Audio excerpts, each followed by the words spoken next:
Power ba? Mga downline, totoo na to. Grabe. Kala ko nananaginip ako. Alam niyo po, alam niyo po, AS pa lang ako, soup pa lang ako noon.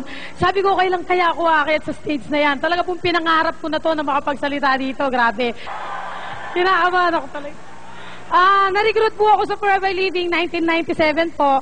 Sa jeep lang po. Kasi po, sabi nga nila kanina, ang dal-dal-dal daw ko raw.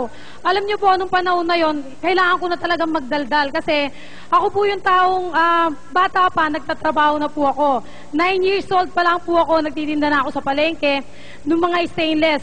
Alam niyo po, talagang bata pa ako, hirap na kami kasi 10 kami magkakapatid.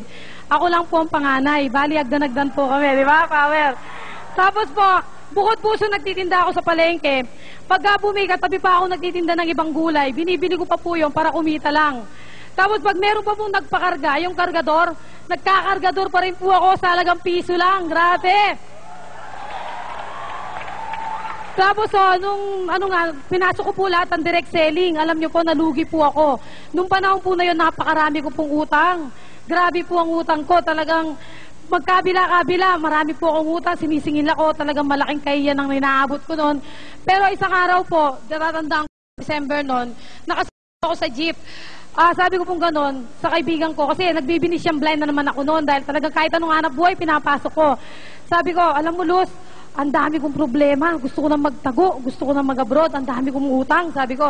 Tapos sabi po niya, ganun ba? At saka alam mo, Luz, may sakit pa ako. Sabi ko, alam mo, meron akong sakit na hindi gumagaling-galing. Kahit anong gamot nang inumin ko, ganun pa rin, hindi talaga ako gumagaling. Tapos yung pusakal na upline ko po, yung nag-sponsor sa akin, nakikinig pala. Meron po siyang daladalang isang aloe vera gel. Alam niyo po, sabi niya sa akin, eto na yung solusyon mo sa problema mo, nakapagpapagaling to. Talaga, sabi kong ganon. Alam niyo po, anong panahon na yun, sabi ko nga sa inyo, wala akong pera. Pero sabi ko po, kahit magkano bibilin ko, gumaling lang ako. Alam niyo po, sabi niya, eto, 923. Ay, ang mahal naman. Sabi niya, tapos di ba sabi mo kahit magkano bibilin mo? Hayo nga pala, sabi ko kapampangan ako, nagyayabang lang ako, tinutuo naman. Di ba? Power!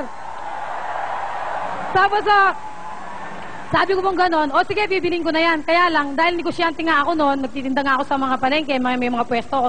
Sabi ko, pwede pang cheque. Alam niyo po, ang lakas talaga ng loob ko. Kahit nga walang pondo yun, talagang gusto ko makayo. Binigay ko na po yung cheque, di ba? Alam niyo po, anong ininom ko yun? Pinawisan po ako ng malagkit, tapos nagkaroon ako ng maraming rashes. Kaya pala, ganun effective ang product natin, yung aloe vera gel, di ba? Ngayon po, pinuntahan ko yung upline ko. Sabi ko, upline, i-recruit mo na ako. Sabi ko, di ba sabi mo, kikita tayo dito. Recruit mo na ako. Sabi ko, nagmamakawa ako sa kanya. Sabi niya, sige, sa Miyerkules na lang. Alam niyo po, sabi niya, Green Mills daw, doon kami pupunta. Sabi ko, upline, may problema ako dyan. May problema ako dyan, kabilin. Ano yun? Sabi niya, wala akong pamasahe talaga. Alam niyo po, sabi niya, sige, bibigyan na kita ng pamasahe. Sabi niya, ipamamasahe na kita. Di po nakarating kami sa Green Hills. Sabi niya po, kasi Pampanga pa ako, Bulacan pa ako nang gagaling. Sabi niya, 10 daw kami luluwas para 1 o'clock, nandun po kami sa Green Hills. Alam niyo po, nung sabi ko gano'n, anong oras matatapos yan? 11 daw po. Sabi ko, may problema pa ako. Bakit naman? Wala akong pangkain. Sabi ko, alam niyo po, sabi niya, sige, sagutin na kita. Sa makatuwid po, nakapag-seminar ako ng 20 lang po yung pera ko. Pero nung nakita ko po yung marketing plan, sabi ko, dito na ako yayaman. Sabi ko, di ba? Sabi ko, dito ko na mababayaran lahat ng utang ko. Sabi ko, talagang nakita ko po, nagustuhan ko talaga. Alam niyo po, pag-uwi ko, nag-recruit na po ako na nag-recruit. Sige, tira. At saka araw-araw po, alam niyo po, pumupunta ako sa Green Hills. Alam niyo po, nung panahon na yon, 1998, wala po akong kapera-pera kasi nga marami akong utang. Pumupunta po ako doon, minsan pamasahe lang po dala ko. Hindi ko na po problema yung pauwi. Humihingi na lang po ako sa mga upline ko. Tapos, yung tangali ko po, alam niyo, saging na saba lang. Ako po ang original na saging na saba. Power! Diba? Saging na saba lang po, tanghalian, apunan. Pag meron po akong 6 pesos, busog na po ako noon. 1 taon po akong gano'n, nagre-recruit. Tapos sabi ko, kailangan mag-manager ako dito sa Forever Living. Alam niyo po, sabi sa OPP, kikita daw ng 30 to 50,000. Alam niyo po, hindi po ako tumigil nang kakapunta sa Green Hills, araw-araw yan. Hanggat di ako nag-manager. Alam niyo po, nung nag-manager ako, ang unang cheque ko po, 23,000. Diba? Dating walang pamasahe, umawa ka ng 23,000. Alam niyo po, nanginginig ako talaga, nanginginig ako. Sabi ko, isang mahirap na tao, nagkaroon ng 23,000. Pero sabi ng speaker, 30 to 50,000, kailangan makuha ko yun. Alam niyo po, yung second check ko, 31,000, di ba? Malapit na po ako sa pangatlo. Alam niyo po, magkano yung pangatlong check ko? 53,000! Sabi ko, naglulundag ako. Sabi ko, pumunta po ako sa Pampanga. O, dito, sabi ko, di ba sabi mo, hindi ako pwedeng maging milyonaryo dahil ang lahi natin, puro mahihirap. Sabi ko, magiging milyonaryo ako sa Forever Living. Sabi ko, tapos po, alam niyo po, good news! Isang sweldo na lang, kasali na po ako sa Millionaires Club. Di ba? Milyonaryo na ako, power! Tapos, eto po, sabi nga nila, naglabas po ako ng sasakyan. Nung pong, siyam na araw pa lang po ngayon, 4 legs.